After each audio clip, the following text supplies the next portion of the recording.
संयुक्त मोर्चा के प्रदेश व्यापी आह्वान पर मंगलवार को दोपहर 1 से 2 बजे तक अलवर बस स्टैंड पर रोडवेज कर्मियों द्वारा सरकार के खिलाफ जमकर प्रदर्शन किया गया। इस दौरान रोडवेज कर्मचारियों ने मुख्य गेट पर खड़े होकर हाथ में झंडा बैनर लेकर सरकार को जमकर कोसा। रोडवेज कर्मचारियों के पदाधिकारी ने बताया कि रोडवेज कर्मचारी इस कोरोना काल में पिछले 8 महीनों से अपने तन मन के साथ काम कर रहे हैं, लेकिन सरकार उन्हें न तनख्वाह दे पा रही है, न ही पेंशन, और दीपावली के त्यौहार के चलते उन्हें बोनस भी नहीं दिया गया है। इस मामले को गंभीरता से लेते हुए आज प्रदर्शन किया गया और परसों 1 घंटे का कार्य बहिष्कार कर चक्का जाम कर सरकार के खिलाफ मोर्चा खोला जाएगा। जिंदाबाद जिंदाबाद जिंदाबाद मोर्चा जिंदाबाद जिंदाबाद जिंदाबाद मोर्चा जिंदाबाद जिंदाबाद जिंदाबाद। हम क्या है वेतन दो वेतन दो वेतन दो। हम क्या है वेतन दो वेतन दो वेतन दो।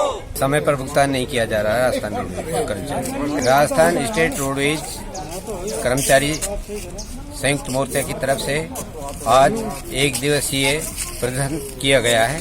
प्रदर्शन का कारण ये रहा है कि रोडवेज कर्मचारी तन मन से अपना कार्य करते हैं, समय पर ड्यूटी देते हैं और राज्य सरकार इतनी निकम्मी हो चुकी है कि इस सरकार को कहने में भी हमें शर्म आती है। पिछली सरकार ने ये वादा किया था, जब बीजेपी की सरकार थी तो कांग्रेस ने वादा किया था पिछला भुगतान समस्त कर दिया जाएगा, किंतु ये भी निकम्मी सरकार निकली। इसने भी समय पर कर्मचारियों का भुगतान नहीं किया है। आज कर्मचारी का पिछले अक्टूबर माह का किसी को भी वेतन नहीं दिया गया है, न ही बोनस के आदेश किए गए हैं और न ही पेंशन के आदेश किए गए हैं। इस स्थिति में कर्मचारियों का संघर्ष करना वाजिब था। बदलते मौसम में अब कोरोना संक्रमण का प्रभाव और भी तेज होने की संभावना बन रही है।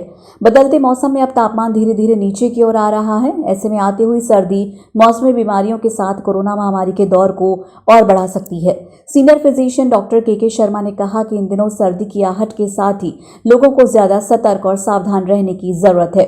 सर्दी के मौसम में अस्थमा रोगियों को खासी परेशानी उठानी पड़ सकती है।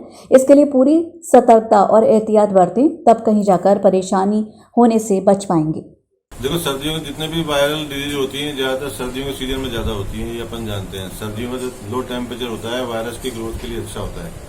ये एक नया वायरस है, कोरोना वायरस नया है, इसके बारे में पता नहीं, लेकिन आम धारणा यही है कि सर्दियों के अंदर इसका प्रकोप ज्यादा होता है।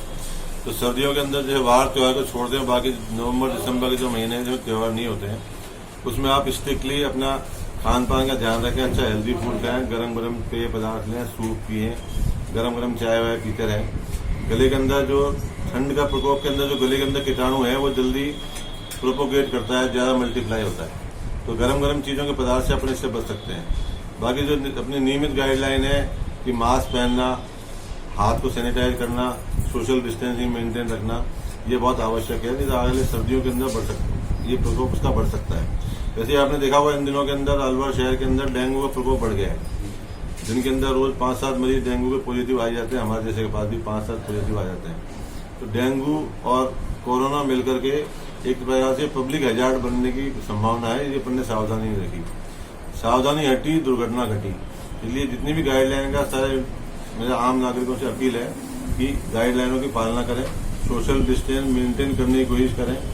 बाजार भी जाना हो तो यूं नहीं पूरा परिवार शॉपिंग बाजार है, एक आदमी को भेज दो, सामान लेकर आ जाएगा, तो शायद थोड़ी भीड़ बाजार में कम हो सकती है। दिवाली पर आकर्षक स्कीम रेहान होम डेवलपर्स अपना घर शालीमार में लेकर आए हैं खास आपके लिए आकर्षक पेशकश। 2 BHK या 3 BHK फ्लैट की खरीद पर पाइए निश्चित आकर्षक 2 व्हीलर।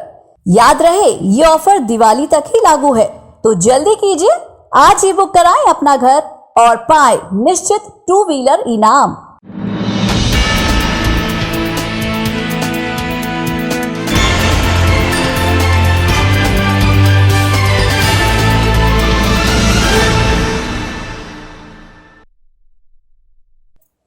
मंगलवार को सर्दी की हार के साथ ही सीजन का पहला स्मॉग नजर आया। दोपहर तक पूरे अलवर शहर सहित आसपास के क्षेत्रों में खासा कोहरा नजर आता रहा, जिसके कारण लोगों को दिन में लाइट जलाकर सफर करना पड़ा। इसके साथ ही शहर में लगी हुई ट्रैफिक लाइट्स भी पूरी तरह साफ नजर नहीं आ रही थी। ऐसे में इस स्मॉग के चलते लोगों को आने जाने में खासी परेशानी का सामना करना पड़ा। कोई जानकार लोगों का कहना है कि दिल्ली और NCR की जहरीली हवा अब अलवर शहर में भी नजर आ रही है। इस जहरीली हवा का दुष्प्रभाव लोगों के लिए हानिकारक रहेगा। दीपावली के त्योहार के चलते इन दिनों बाजारों में खासी चहल पहल नजर आ रही है। एक तरफ जहां कोरोना संक्रमण के मामले तेजी से बढ़ रहे हैं, वहीं दूसरी ओर जनता इस रोग से बेखबर नजर आ रही है। दीपावली त्योहार के लिए सामान की खरीद फरोख्त करने के लिए बड़ी संख्या में लोग बाजारों में आ रहे हैं। जागरूक लोगों का कहना है कि लोग इस त्योहार को मनाएं, लेकिन पूरी सावधानी और सतर्कता के साथ ही मास्क लगाकर बाजार जरूर जाएं। शहर में बेतरतीब तरीके से खड़े हुए चौपहिया वाहनों की अब खैर नहीं। यातायात पुलिस की डिमांड पर नगर परिषद की ओर से मंगलवार को क्रेन अलवर पहुंची, जो यातायात पुलिस को शीघ्र ही सौंप दी जाएगी। इस क्रेन के आने से यातायात पुलिस को अब काम करने में काफी सरलता और सुगमता मिलेगी। बेतरतीब खड़े हुए चौपहिया वाहन को उठाने में ये क्रेन काम करती रहेगी। यातायात पुलिस के सहायक उप निरीक्षक रामेश्वर सिंह ने बताया कि ये क्रेन शहर में नो पार्किंग जोन में और बेतरतीब खड़े तरीके से खड़े हुए चौपहिया वाहनों को जब्त कर थाने में पहुंचाने का काम करेगी। इससे काफी सुविधा रहेगी। वहीं कोविड-19 के चलते मार्च से डीजे का कार्य बंद कर दिया गया था, जिस कारण डीजे कर्मी बेरोजगार हुए पड़े हैं।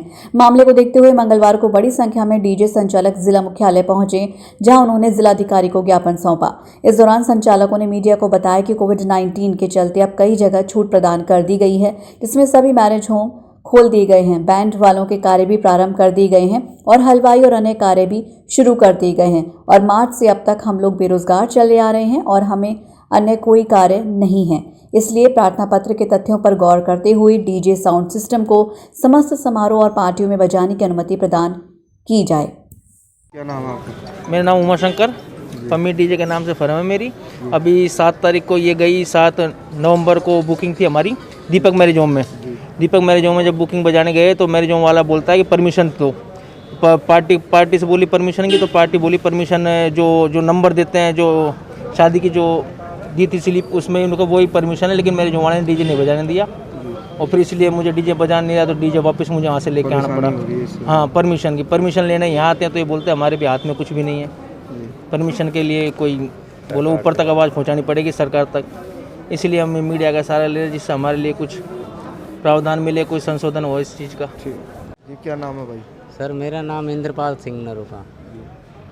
सर मैं किस संदर्भ में ज्ञापन दिया है आपने और किसको दिया है? सर डीजे के चक्कर में सिटी मजिस्ट्रेट साहब को दिया है कि हमारे जो डीजे का काम है उस पर रोक टोक लगाई जा रही है, परमिशन नहीं है। यदि शादी ब्याह अलाउड करे जा रहे हैं, हलवाई अलाउड करा जा रहा है, बैंड बाजे घोड़ी बारात सब अलाउड करा जा रहा है, तो हमारे डीजे को जो है ना परमिशन मिले। हम मार्च से बैठे हैं डीजे के काम के चक्कर में, लेकिन मई जून जुलाई का सावा हमारा फ्लॉप हो गया था कि चलो बीमारी के रहते हमने भी है ना थोड़ी सी वो करी थी कि चलो कोई नहीं है ना, अभी बंद है तो है ना, बाद में आगे हमको उम्मीद लगी कि चलो आगे के सावे तो बजाएंगे। लेकिन अब भी हम लोगों को यदि परमिशन नहीं मिलेगी और प्रशासन यदि बाद में परेशान करेगा तो उसके लिए फिर हम कहाँ जाएँ साहब? हमारे बच्चे भूखे मरेंगे या तो उनको जहर दें, क्या करें? इसलिए हम इनसे रिक्वेस्ट करने आए हैं कि हमको डीजे की परमिशन तो दे, जिससे हमारा धंधा यही है। यदि कोई दूसरा धंधा करे तो उसके लिए हमारे पास लागत नहीं है ना। हमको कोई लॉकडाउन के टाइम पर कोई राशन किट वगैरह की सुविधा मिली ना, कोई जनधन योजना के जो खाते में पैसे आए ऐसे कोई हमको मदद नहीं मिली। कर्जा ले लेके तो काम चला है। अब थोड़ी उम्मीद लगा रखी थी कि काम चलेगा तो यानी काम के थ्रू हम हमारा कर्जा भी उतारेंगे और बाल बच्चे पाल लेंगे।